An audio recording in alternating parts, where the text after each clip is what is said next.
A history-making election in Maryland. Good evening. This is CTV News. I'm Taylor Thomas.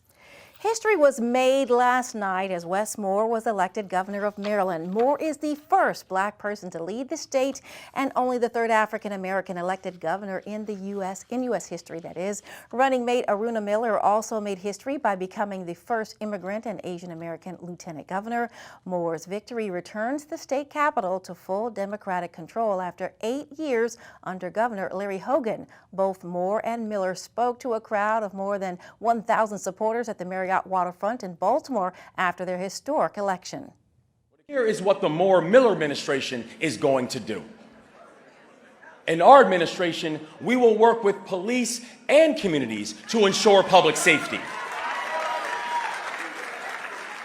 And we will make sure that we are keeping these illegal guns and these violent offenders off of our streets. In our Maryland, you will feel safe in your own neighborhoods and you will feel safe in your own skin. You chose hope over fear. And Maryland, you chose Wes Moore and me to be your next governor and lieutenant governor of Maryland. Governor-elect Wes Moore and outgoing Governor Larry Hogan will hold their first meeting tomorrow at the State House. Maryland also had history-making wins for Anthony Brown and Brooke Learman. Brown, a 3-term Democratic congressman and 2-term lieutenant governor, is the first African-American elected attorney general in Maryland.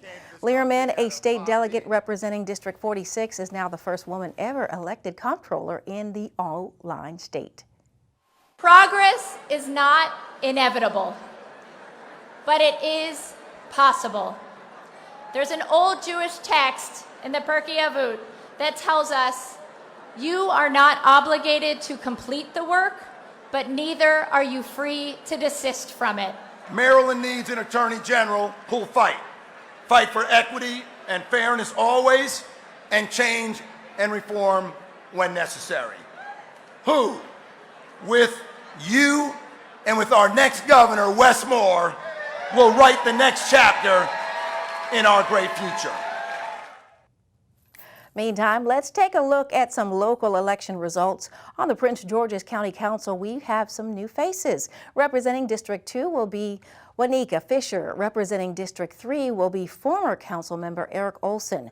The new District 4 council member is Ingrid Harrison, and the new District 6 council member is Wala Blege. As we told you, it was a historic night as Maryland elected its first black governor, first black attorney general, and first female comptroller. We asked former Howard University professor Dr. Alvin Thornton to weigh in. He says he was not surprised by the election results here in Maryland, but he does say with Democrats firmly in control of the state General Assembly, the governor's mansion, and other key offices, Democrats have no excuses moving forward. 3 people who actually kind of run state government operationally, and that's the Board of Public Works, we call it. That's composed of 3 people, the governor, the treasurer, and the comptroller. And all of those individuals ran as a team, and they won as a team. So there'll be no excuses that Wes and his colleagues can offer the people of Maryland for why they can't deliver. Because they have all of the players that they wanted to win, they won. So both U.S. Senators, Carton, and Van Hollen are Democrats. All but one of the members of the House of Representatives from Maryland are Democrats, right? Most of the county executives in the state are Democrats. So Democrats will have no excuse if they don't deliver. Looking at the national picture, Thornton says he was expecting a Republican tsunami that never arrived. We'll hear more from Dr. Thornton tomorrow. It was a good night for Maryland Democrats statewide and locally. Prince George's County Executive Angela Alsobrooks was reelected to another term. She ran unopposed. She says she was very pleased with the outcome of yesterday's midterm elections. You know what, Maryland stood out as a leader in terms of the caliber of leadership that we elected to state office. So I'm really proud of our newly elected governor and lieutenant governor and attorney general and comptroller and others, but I'm mostly proud of Marylanders who I think really did stand out as a model for the country. Well, they weren't talked about much, but several minority parties also had candidates for governor. Unofficial election results show that more than 23,000 Marylanders voted for the Libertarian candidate. David Lashar and his running mate, Christina Logan Smith, received about 1.5% of the vote. CTV News spoke to a voter in Upper Marlboro yesterday who decided to go with the Libertarian candidate.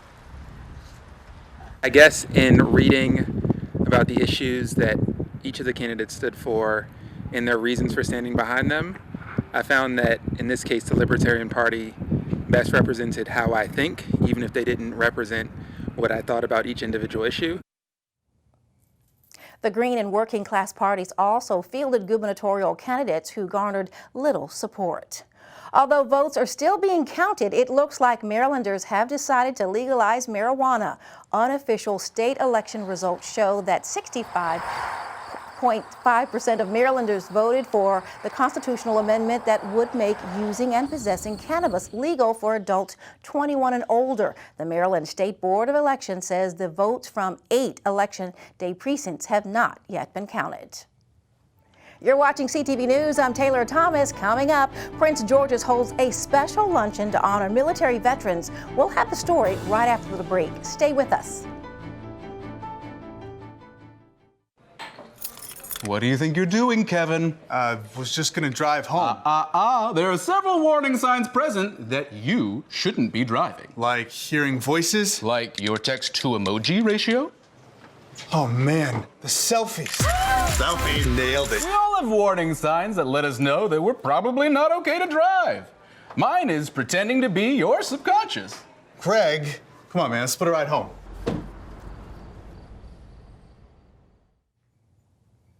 Welcome back. Let's get right to the latest COVID-19 numbers for our area. The Maryland Department of Health has confirmed 834 new cases, and that does not include the number of people who self-test. The county's positivity rate is at 9.26%. 10 Marylanders have died of COVID since the last numbers were released. 449 people are hospitalized. Don't forget to get your COVID bivalent booster and flu shot by Thanksgiving. That's the message coming from the State Health Department. The department recommends that all Marylanders 5 and older get the shots. Officials say getting the flu shot and the new COVID booster will give residents extra protection during the upcoming holiday season. Remember, health leaders say getting the shots at the same time is safe and effective. Well, a special tribute to veterans in Prince George's County was held this afternoon at Martin's Crosswinds in Greenbelt. It was a packed house for the first annual Veterans Appreciation Luncheon. All branches of the military were represented, including this veteran who fought in 4 conflicts and served for over 40 years. An award. She's an honorary member of my post, and to be honored by her, like we honor her, it's outstanding. I'm always honoring others, but to receive an award myself is truly amazing. I appreciate that,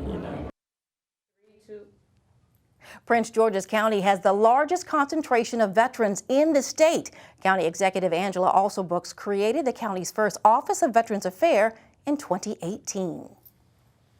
The organization Concerned Black Men of America is hosting its 47th annual awards gala. It is set for tomorrow night in Hanover. Concerned Black Men has chapters across the country and works to revitalize inner city communities. 14 people are being honored tomorrow for their work, including attorney Benjamin Crump, several Capitol police officers who were at the U.S. Capitol on January 6, and attorney Anita Hill. We're going to be honoring people who we feel deserve to be recognized for their bravery, their innovation, their courage, and their interest in advocating the interests or some of the concerns of African-American men with regards to social justice, racial justice, health equity, and things of that nature. The event is set for tomorrow night at 6 o'clock at the hotel on Arundel Mills Boulevard in Hanover. Now, for more information, go to cbmnational.org. Prince George's County Police are looking into the shooting of a 13-year-old boy who was critically injured Tuesday afternoon. Police say the shooting happened just after 5 p.m. in the 2100 block of Jamison Street in Hillcrest Heights. The unidentified victim was found outside. He was rushed to a nearby hospital where he remains in critical condition. No arrests have been made in the case, and police are still searching for a motive in the shooting. Anyone with information is urged to contact Crime Solvers at 1-866-411-TIPS. One person is dead following an early morning shooting in Silver Spring. Montgomery County Police responded to a call of multiple people being shot around 4 a.m. on Colony Road and Northampton Drive. When police arrived, one person was found shot to death. No arrests have been made and no other details have been given out. Still to come on CTV News tonight, we say hello to this little kitten. He's your pet of the week. Stay tuned.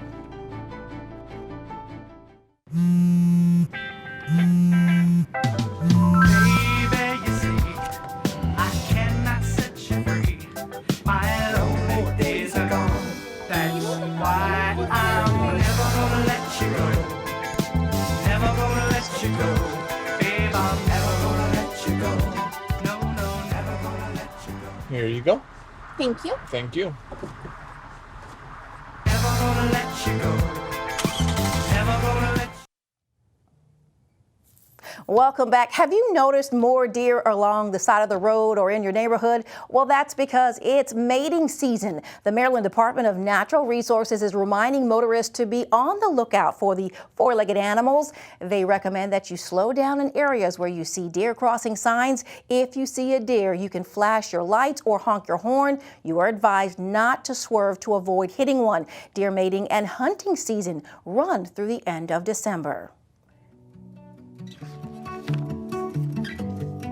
Here we go.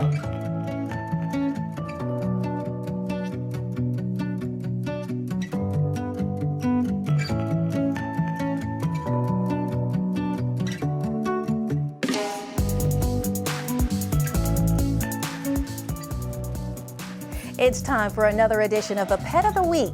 Meet Pablo. He's a 9-week-old great kitten animal. Management says he came into the shelter as a stray. He's a little bit shy, but will do well in a home with or without kids. I would say advice for anyone taking on a new kitten is to just know that he is going to need to get acclimated to things. He is very sweet, but he is shy and timid, and so he just needs to get used to his surroundings. Once he gets used to you a little bit, he definitely warms up. He's very loving. Anyone looking to adopt Pablo or any of his four-legged friends can contact Animal Management at 301-780-7201. If you are a fan of the Washington Wizards and you enjoy DC's annual Cherry Blossom Festival, this story is for you. The team will introduce a new cherry blossom themed court tomorrow night as the Wizards host the Dallas Mavericks, and players will wear new City Edition cherry blossom uniforms. The uniforms will be worn several times throughout the season. All right, we're going to check on our weather forecast. Tonight, partly cloudy with lows around 46 degrees. Thursday, partly sunny with highs in the upper 60s. Friday, rainy, yes, highs near 71. Saturday, sunny skies with highs around 64 degrees. Well, that wraps up our CTV News update. I'm Taylor Thomas. Thanks for tuning in tonight.